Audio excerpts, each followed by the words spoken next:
कहानी है हैली नाम की एक मासूम अनाथ बच्ची की, जिसने 5 साल तक अपनी आंटी डेबी के साथ शहर में जिंदगी बिताई है। अब डेबी को फ्रैंकफर्ट शहर में एक नई नौकरी मिल गई है और वो हैली को अपने साथ नहीं ले जा सकती। मजबूरन डेबी ने फैसला किया है कि हैली को स्विट्जरलैंड के ऊंचे पहाड़ों पर रहने वाले उसके दादा एल्बर्ट के पास छोड़ दिया जाए। आस पड़ोस के लोग डेबी को बताते हैं कि एल्बर्ट बहुत गुस्से वाला और अलग थलग रहने वाला इंसान है, लेकिन डेबी के पास कोई और रास्ता नहीं था। एक दिन डेबी नन्ही हैली का हाथ पकड़कर पहाड़ों की चढ़ाई चढ़ रही है।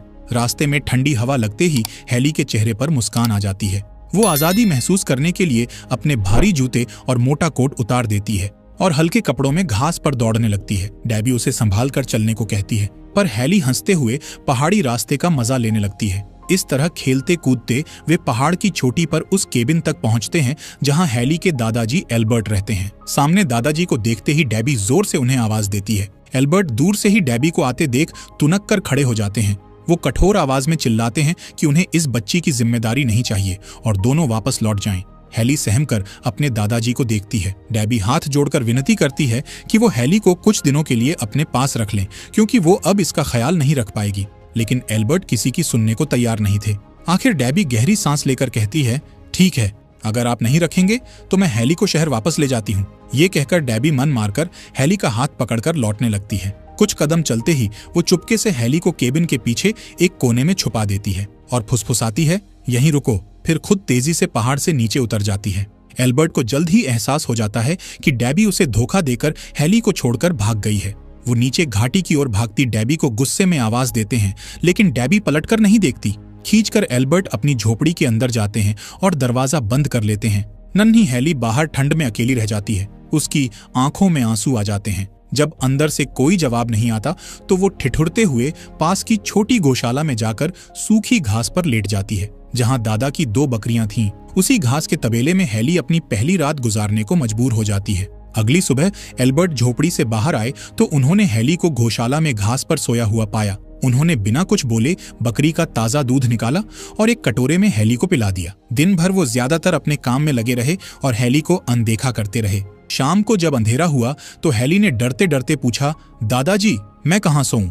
एल्बर्ट रूखे स्वर में बोले, जहां दिल चाहे। हैली को केबिन के अंदर एक सीढ़ी दिखी, जिससे चढ़कर वह अटारी में पहुंची। ऊपर उसे सूखी घास का एक बिछौना और छोटी खिड़की से तारों भरा आसमान दिखा। हैली ने खुशी खुशी उसी घास को अपना बिस्तर बना लिया और पहली रात वहीं सुकून से सो गई। अगली सुबह एल्बर्ट घर के बाहर लकड़ियां काटने में मशगूल थे कि बकरियों का एक झुंड हाँकता हुआ एक 13-14 साल का लड़का वहां आता दिखा। ये पीटर था, जो गांव का ही एक लड़का था और रोज सबकी बकरियां पहाड़ पर चराने ले जाता था। एल्बर्ट ने उसे रोका और अपनी 2 बकरियां भी साथ ले जाने को कहा। साथ में उन्होंने बताया कि हैली भी उसके साथ आएगी ताकि वो पहाड़ी जीवन का तरीका सीख सके। हैली ये सुनकर उछल पड़ी। एल्बर्ट ने उसे दोपहर के खाने के लिए रोटी, चीज और सॉसेज बांध कर दिए और वह खुशी खुशी पीटर और बकरियों के साथ पहाड़ों पर निकल गई। पहाड़ों पर हैली ने पीटर के साथ पूरे दिन बकरियों के पीछे दौड़ते, जंगली फूलों से खेलते और आजादी का भरपूर आनंद लेते हुए बिताया। वह इतनी खुश थी मानो पिंजरे से निकलकर खुले आसमान तले उड़ रही हो। पीटर भी हैली को खुश देखकर मुस्कुराता रहा। शाम ढलने पर जब दोनों बकरियां लेकर लौटे, हैली के चेहरे पर तृप्ति की चमक थी, क्योंकि उसने जिंदगी में पहली बार इतनी खुली आजादी महसूस की थी। शाम को एल्बर्ट के केबिन लौटने के बाद हैली शुरू में कुछ संकोच करती रही, लेकिन जल्दी ही दादा पोती के बीच अनकहा प्यार पनपने लगा। अगली सुबह एल्बर्ट ने सुबह से ही लकड़ियों पर आरी हथौड़ी चलानी शुरू कर दी। उन्होंने घंटों मेहनत करके एक नन्ही लकड़ी की कुर्सी बना डाली। शाम को जब हैली खेलकर घर लौटी तो देखा कि खाने की मेज पर अब 2 कुर्सियां थीं। एल्बर्ट ने प्यार से उसके सिर पर हाथ फेरा और कहा, अब तू यहीं रहेगी हमेशा के लिए। ये सुनते ही हैली की खुशी का ठिकाना नहीं रहा। उसकी आंखों से आंसू छलक पड़े और उसने दौड़कर दादाजी को गले लगा लिया। वर्षों बाद एल्बर्ट के सूने जीवन में खुशियां लौट आई थीं। इसके बाद वक्त पंख लगाकर उड़ने लगा। हैली हर दिन पहाड़ों पर पीटर के साथ बकरियां चराती, इधर उधर दौड़ती और खुली हवा में खुश रहती। एल्बर्ट के साथ भी उसका रिश्ता गहरा होता गया। कुछ समय बाद पहाड़ों पर बर्फ गिरने लगी और ठंड शुरू हो गई। सर्दियों में पीटर भी स्कूल जाने के लिए अपने नानी के घर कुछ महीनों के लिए चला गया। हैली को अब कभी कभी पहाड़ पर अकेलापन महसूस होता था। उसे खुश रखने के लिए एल्बर्ट ने लकड़ी से एक प्यारी सी चिड़िया बनाकर उसे तोहफे में दी। फिर उन्होंने लकड़ियों की एक मजबूत स्लेज भी बनाई। बर्फीली ढलानों पर दादा पोती घंटों स्लेज पर फिसलते रहे और उनकी हंसी की आवाजें घाटी में गूंज उठीं।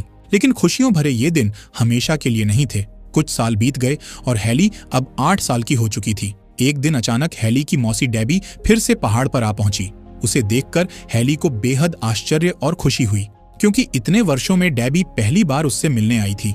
एल्बर्ट के चेहरे पर खुशी नहीं थी। डेबी ने बताया कि वो फ्रैंकफर्ट से खास हैली को लेने आई है। वहाँ एक अमीर परिवार है जहाँ हैली को रहने पढ़ने का बढ़िया मौका मिलेगा। हैली वहाँ जाएगी तो शहर में स्कूल जा सकेगी, अच्छे कपड़े पहन सकेगी और एक हमउम्र लड़की के साथ उसकी दोस्ती भी हो जाएगी। ये सुनकर हैली का दिल सहम जाता है। वो पहाड़ छोड़ना नहीं चाहती थी। एल्बर्ट सख्त लहजे में बोले, नहीं, हैली कहीं नहीं जाएगी, इसका घर यहीं है। डेबी भी जिद पर अड़ गई। वो बोली, मैंने हमेशा हैली का अच्छा ही चाहा है। आपके पास ना इसकी पढ़ाई है ना दोस्त। शहर में इसका भविष्य संवरेगा। एल्बर्ट तैश में आकर बोले, पहले इसे यहाँ छोड़कर गई थी तब तो कोई चिंता नहीं थी, अब सालों बाद लेने आई हो। नहीं, हैली यहीं रहेगी। दोनों के बीच बहस बढ़ गई। एल्बर्ट ने क्रोध में डेबी को तुरंत वहां से जाने को कह दिया। डेबी दिखावे के लिए बड़बड़ाती हुई वहां से नीचे उतरने लगी, लेकिन उसका इरादा कुछ और था। वो चुपके से दूसरे रास्ते से पहाड़ पर ऊपर चढ़कर हैली के पास जा पहुंची, जो उस वक्त बकरियों के पास खेल रही थी। डेबी ने मीठी बातों में हैली को फंसाना शुरू किया। उसने कहा, हैली, तुम्हारे दादाजी भी यही चाहते हैं कि तुम शहर चली जाओ। वहां तुम्हें बड़ा स्कूल, नए दोस्त और आराम मिलेगा। तुम्हारे लिए यही अच्छा होगा। हैली घबरा गई और बोली, वो दादाजी को छोड़कर नहीं जाना चाहती। इस पर डेबी ने कहा, तुम्हारे भले के लिए ही वो दिल पर पत्थर रखकर मुझे तुम्हें ले जाने को कह रहे हैं। मासूम हैली को डेबी की बातों पर विश्वास होने लगा। भारी मन से आखिरकार हैली ने हामी भर दी। उसने सोचा, शायद सच में दादाजी चाहते हैं कि वो अच्छा जीवन जिए। डेबी तुरंत उसका हाथ पकड़ती है और तेजी से पहाड़ से नीचे उतरने लगती है। हैली की आंखों में आंसू थे और उसे समझ नहीं आ रहा था कि वो सही कर रही है या नहीं। दूर एक चट्टान के पीछे से पीटर ये सब होते हुए देख रहा था। वो कुछ नहीं कर पाया। शाम को जब वो बकरियां वापस लेकर एल्बर्ट के पास पहुंचा तो हांफते हुए उसने बताया कि डेबी हैली को अपने साथ ले गई है। सुनते ही एल्बर्ट सन्न रह गए। एक पल को मानो उनका दिल टूट गया। फिर वो दौड़ते हुए पगडंडियों से नीचे घाटी की तरफ भागे। उम्र ज्यादा थी, मगर उस वक्त एल्बर्ट मानो जवान हो गए थे। वो हांफते हुए नीचे गांव तक पहुंच गए, मगर तब तक बहुत देर हो चुकी थी। डेबी हैली को लेकर स्टेशन से जा चुकी थी। एल्बर्ट बेबस होकर सड़क पर खड़े दूर जाती सड़क की ओर देखते रहे। उनकी आंखें भीग गईं। वो अकेलेपन के जिस अंधेरे से बाहर निकले थे, लगता था फिर उसी में लौट गए। लंबी यात्रा के बाद अगली सुबह डेबी हैली को लेकर जर्मनी के बड़े शहर फ्रैंकफर्ट पहुंचती है। इतने ऊंचे भवन और इतनी भीड़भाड़ देखकर हैली दंग रह जाती है। उसने ऐसा महानगर पहले कभी नहीं देखा था। कुछ देर बाद वे एक भव्य हवेली के सामने पहुंचते हैं। यही हेनरी का घर था, जहां हैली को रहना था। दरवाजा खटखटाने पर एक नौकर बाहर आता है। डेबी उसे बताती है कि वह हैली को लेकर आई है। नौकर उन्हें अंदर ले जाता है। अंदर की शान और शौकत देखकर हैली सहमी हुई थी। तभी सीढ़ियों से किसी की कड़क आवाज गूंजी, ये कौन है? ये आवाज थी उस घर की गवर्नेस रबेका की। वो मध्यम उम्र की सख्त स्वभाव वाली महिला थी, जिन्हें हेनरी ने अपनी बेटी की देखभाल और अनुशासन के लिए रखा था। रबेका नीचे आकर शक भरी नजर से हैली को ऊपर से नीचे तक देखती है। मैली फ्रॉक, उलझे बाल, नंगे पैर। हैली बिल्कुल किसी गांव की जंगली बच्ची जैसी दिख रही थी। रबेका को यह पसंद नहीं आया। वह डेबी से तल्ख लहजे में पूछती है, क्या यही है वो लड़की? डेबी हाथ जोड़कर सफाई देती है, जी मैडम, यही हैली है। आपने ही तो कहा था कि किसी पहाड़ी माहौल में पली बच्ची चाहिए। हैली बहुत भली और समझदार है, ये क्लारा को अच्छा साथ देगी। रबेका नाक भौं सिकोड़ते हुए बड़बड़ाती है। देखते हैं। डेबी जल्दी से हैली को अलविदा कहकर लौट जाती है।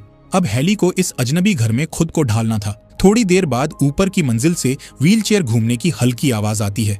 हैली उत्सुकता से देखती है कि सीढ़ियों के पास एक सुनहरे बालों वाली प्यारी लड़की अपने इलेक्ट्रिक व्हीलचेयर पर बैठी है। ये क्लारा थी, हेनरी की 13 साल की बेटी, जो अपने पैरों पर चल नहीं सकती। हैली हल्के से मुस्कुराती है और हाथ हिलाकर अभिवादन करती है। रबेका सख्ती से कहती है, क्लारा, ये हैली है। इसे अच्छे व्यवहार और नियम सिखाने हैं तुम्हारे साथ रहते हुए। क्लारा नम्रता से जवाब देती है, जी फ्रॉयलाइन, और फिर हैली से बोली, आओ मेरे कमरे में चलें। हैली और क्लारा पहले दिन से ही एक दूसरे के अच्छे दोस्त बन जाते हैं। हैली अनजाने में एक दो गलतियां कर बैठती है, जैसे जोश में आकर क्लारा की व्हीलचेयर को तेज धक्का दे देना, जिससे एक टेबल से टकरा जाती है। मगर क्लारा हर बार समझदारी दिखाते हुए हैली की गलती की जिम्मेदारी खुद ले लेती है और रबेका को शांत कर देती है। इससे हैली के दिल में क्लारा के लिए बेहद प्यार उमड़ आता है। अब हैली को इस नए घर के तौर तरीके सीखने थे। नौकरानियां उसे नहला धुलाकर साफ कपड़े पहनाती हैं, बाल बनाती हैं और खाने की मेज पर चाकू कांटे इस्तेमाल करना सिखाती हैं। हैली ये सब चुपचाप सीखने की कोशिश करती है। सबसे बड़ी समस्या पढ़ाई को लेकर आती है। हर दिन क्लारा के साथ हैली को भी उसके निजी शिक्षक के साथ पढ़ना होता है। जल्द ही सबको पता चलता है कि हैली को ठीक से पढ़ना नहीं आता। ये सुनकर रेबेका का पारा चढ़ जाता है। वो डांटते हुए कहती है, इसे कुछ नहीं आता, ऐसी जाहिल लड़की इस घर में नहीं रह सकती। वो तुरंत हैली को वापस भेजने की धमकी देती है, लेकिन हेनरी के लौटने तक हैली को रखना उनकी मजबूरी थी, इसलिए चाहकर भी रेबेका उसे हटा नहीं सकती थी। क्लारा बीच बचाव करके कहती है, हम हैली को धीरे धीरे सिखा लेंगे। रेबेका भौहें चढ़ाकर उन्हें घूरती है और पैर पटकते हुए कमरे से निकल जाती है। हैली ये सब सहमी हुई देखती रहती है और उसे अपने आप पर शर्म आने लगती है। धीरे धीरे हैली घर के नियमों में ढलने की कोशिश करने लगी, पर उसका दिल अब भी पहाड़ों में ही अटका रहता था। रात में उसे अक्सर अपने दादा और पहाड़ों के सपने आते और कभी कभी वो नींद में उठकर चलने लगती थी। एक दो बार नौकरों ने उसे सुबह कमरे के फर्श पर पाया तो वो हैरान हुए कि हैली अपने नरम बिस्तर छोड़कर जमीन पर क्यों सोती है। हैली को खुद कुछ याद नहीं रहता था। दिन में जब भी मौका मिलता, हैली खिड़की से झांककर दूर पहाड़ों की ओर देखने की कोशिश करती। उसे वहां के हरे भरे मैदान, अपनी बकरियां और आजादी भरी हवा याद आती थी। एक दिन हैली को एक शरारत सूझती है। वो क्लारा से कहती है, चलो आज चोरी छिपे बाहर घूमने चलें। क्लारा पहले घबराती है क्योंकि उसे अकेले बाहर जाने की इजाजत नहीं थी, मगर हैली के मनाने पर वो तैयार हो जाती है। दोपहर में दोनों बिना किसी को बताए पीछे के दरवाजे से बाहर निकल जाती हैं। दोनों पार्क में खुली हवा का आनंद लेती हैं और बाजार की रौनक देखती हैं। कुछ घंटों बाद जब वे लौटती हैं तो घबराए हुए नौकर उन्हें ढूंढकर घर तक ले आते हैं। पता चलते ही रेबेका क्रोध से तमतमा उठती है। वह सजा के तौर पर हैली को रात के खाने से वंचित कर देती है और उसे पूरी शाम दीवार की ओर मुंह करके खड़ा रहना पड़ता है। साथ ही वह धमकी देती है कि अगली बार सीधा तहखाने में डाल देगी। उस रात हैली से ये अपमान सहा नहीं जाता। जैसे ही सब सोने चले जाते हैं, हैली दबे पांव अपने कमरे से निकलती है। उसने मन ही मन तय कर लिया था कि अब वो यहाँ से भाग जाएगी। वो अपने कोट की जेब में बचे हुए ब्रेड रोल भर लेती है जो उसने रात के भोजन से बचा लिए थे। फिर बहुत धीरे से मुख्य दरवाजा खोलने लगती है ताकि कोई जाग न जाए। तभी पीछे से एक कड़क आवाज गूंजती है, कहाँ जा रही हो हैली? हैली घबराकर मुड़ती है। सामने हाथ में लालटेन लिए रेबेका खड़ी थी। हैली की चोरी पकड़ी गई। उसके हाथ से ब्रेड के टुकड़ों वाला छोटा बैग नीचे गिर पड़ा और सारे ब्रेड रोल फर्श पर बिखर गए। रेबेका गुस्से से बोली, भागने की कोशिश कर रही थी, तुम्हें यहाँ कितने आराम मिले हैं और तुम्हें कदर ही नहीं। हैली की आंखों से आंसू बहने लगे। ऊपर सीढ़ियों पर खड़ी क्लारा ने भी ये सब देख लिया था। क्लारा की आंखें भर आईं और वो रोती हुई अपने कमरे में चली गई। हैली को एहसास हुआ कि अगर वो चली गई तो क्लारा का दिल टूट जाएगा। वो सिसकते हुए वापस अपने बिस्तर पर लौट आई और घर से भागने का इरादा छोड़ दिया। अगले दिन से ही क्लारा ने खुद को कमरे में बंद कर लिया। वो हैली से नाराज थी कि हैली उसे छोड़कर भागना चाहती थी। इधर हैली भी गुमसुम और उदास रहने लगी। उसे हर रात बुरे सपने आने लगे। कुछ दिन बाद हैली और क्लारा में फिर बात हुई। हैली ने क्लारा का हाथ पकड़कर रोते हुए माफी मांगी और कहा, मैं तुम्हें छोड़कर कभी नहीं जाऊंगी, तुम मेरी सबसे प्यारी दोस्त हो। क्लारा ने भी रोते हुए उसे गले लगा लिया। दोनों में फिर सुलह हो गई और क्लारा की तबीयत भी सुधरने लगी। कुछ हफ्तों के बाद हेनरी अपने विदेश दौरे से लौटे। उनके साथ उनकी माँ मार्गरेट भी आई। घर में रौनक लौट आई। क्लारा ने दौड़कर अपने पिता को गले लगाया। हेनरी ने देखा कि उनकी बेटी खिली हुई दिख रही है। फिर उन्होंने पास खड़ी छोटी हैली को देखा। क्लारा ने उत्साह से बताया, पापा यही है मेरी दोस्त हैली। हेनरी ने प्यार से हैली के सिर पर हाथ फेरा और मुस्कुराकर उसका स्वागत किया। मार्गरेट ने भी आगे बढ़कर हैली को गोद में भर लिया। हैली को उनके अपनापन भरे आलिंगन में अपनी दादी जैसा स्नेह महसूस हुआ और उसकी आंखें नम हो गईं। थोड़ी देर बाद रेबेका ने शिकायत भरे स्वर में हेनरी से कहा कि हैली पहाड़ी गंवार है और उसे कुछ नहीं आता। वो चाहती थी कि हेनरी तुरंत हैली को वापस भेज दें। मार्गरेट ने यह सुनकर हस्तक्षेप किया, पहले मैं खुद इस बच्ची को देखूंगी। उस शाम मार्गरेट ने हैली को पास बिठाकर कहानी की एक किताब पढ़ना शुरू किया। कुछ देर बाद वो अचानक रुक गईं और बोली, अब आगे तुम पढ़ो। हैली ने घबरा कर कहा, दादी माँ मुझे ठीक से पढ़ना नहीं आता। मार्गरेट प्यार से समझाती है, कोई बात नहीं, कोशिश करो, तुम्हें कहानियां पसंद है ना, अगर तुम खुद पढ़ोगी तो कितनी सारी कहानियां जान पाओगी। हैली को दादी माँ की बात दिल को छू गई। उसने मन ही मन मेहनत करके पढ़ना सीखने की ठान ली। मार्गरेट ने उसकी हौसला अफजाई की और कुछ शब्द पहचानने में मदद भी की। हैली की आंखों में उम्मीद की चमक लौट आई। उस घटना के बाद हैली रोज अभ्यास करने लगी, लेकिन इसी के साथ ही घर में एक अजीब सिलसिला भी शुरू हो गया। कई रातों से नौकरों को लगता था जैसे घर में कोई आहट हो रही है। कभी सीढ़ियों पर हल्की पदचाप सुनाई देती, कभी किसी दरवाजे के खुलने बंद होने की आवाज आती। सारे नौकर चाकर कहने लगे कि शायद घर में भूत है। रेबेका तो डर के मारे शाम ढलते ही भगवान को याद करने लगती थी। हेनरी को भूत प्रेत की बातों पर यकीन नहीं था, लेकिन माहौल थोड़ा डरावना जरूर हो गया था। आखिर एक रात हेनरी देख लेते हैं कि आधी रात को हेली नींद में चलकर मुख्य दरवाजा खोल बाहर अंधेरे में पहाड़ों की ओर टकटकी लगाए खड़ी रहती है। अगले ही दिन बुलाए गए डॉक्टर बताते हैं कि हेली को अपने घर की याद ने बीमार कर दिया है और उसे तुरंत पहाड़ वापस भेजना होगा। हेनरी को भारी मन से यह फैसला मानना पड़ता है। जब क्लारा को पता चलता है कि हेली को वापस भेजा जाएगा तो वो फूट फूट कर रो पड़ती है। वो अपने पिता से गिड़गिड़ाती है, मैं हेली को जाने नहीं दूंगी, लेकिन कोई चारा नहीं था। हेली भी दुखी थी कि उसे अपनी सबसे अच्छी दोस्त को छोड़ना पड़ रहा है, पर मन ही मन उसे घर लौटने की खुशी भी थी। विदा से एक दिन पहले क्लारा नाराज होकर अपने कमरे में बंद हो जाती है।